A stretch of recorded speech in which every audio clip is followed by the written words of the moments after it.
YCP ఓడిపోవడానికి EVM tampering అంటున్నారు. కాదు, వాళ్ళేమో ప్రజల వ్యతిరేకత వచ్చింది, అందుకే 164 సీట్లు వచ్చినాయి అంటున్నారు. దీంట్లో ఏది నిజం అనుకుంటున్నారు మీరైతే?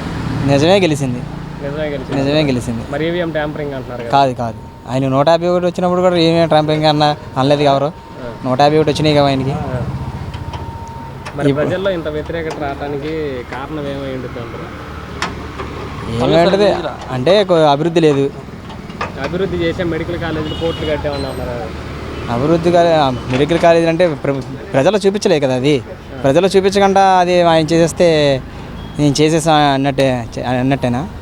కాదుగా. మరి ఇప్పుడు ప్రజల్లో ఇంత వ్యతిరేకత వచ్చింది, మరి 11 సీట్లకి రావడానికి ముఖ్య కారణం ఏమై ఉంటుంది? ఓన్లీ డెవలప్మెంటే అంటారా, ఇంకేమైనా కారణాలు ఉన్నాయా? Only development. కొద్దిగా ప్రభుత్వం బాగలేదు అసలు ప్రభుత్వం కొద్దిగా కాదు, బాగల. ఎన్డీఏ కూటమికి ఇన్ని సీట్లు రావడానికి కారణం ఏంటంటే పవన్ కళ్యాణ్ కలవడం వల్లే ఎన్డీఏ కూటమికి బాగా పవన్ కళ్యాణ్ కలవకపోతే ఎన్డీఏ కూటమి మళ్ళీ ప్రభుత్వం స్థాపించేది లేదు. ఎందుకని మళ్ళీ జగన్మోహన్ రెడ్డి వచ్చేవాడు. డెవలప్మెంట్ లేదు కదా సార్? వచ్చేవాడు ఆ టైం అంటే నేను ఓటు చేయాలను. ఆ మూమెంట్ టీడీపీకి పోయిన ఓటు కూడా పవన్ కళ్యాణ్ ఓటు చేయాలని ఆ మాట చెప్పింది అసలు పవన్ కళ్యాణ్ కరెక్ట్. అసలు పవన్ కళ్యాణ్ మేము ఎప్పుడే 21 స్థానాల్లో నిల్చున్నాడు, 21 గెలిచాడు. 2 ఎంపీ స్థానాలు కొట్టి చూపించాడు.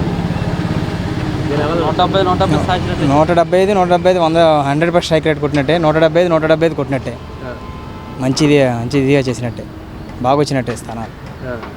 పవన్ కళ్యాణ్ గారు 21 స్థానాలకి వచ్చిన సీట్లు కూడా వైసీపీకి రాలా. దాన్ని ఎలా చూడొచ్చు అంటే ప్రజలు నిర్ణయించారు కదా.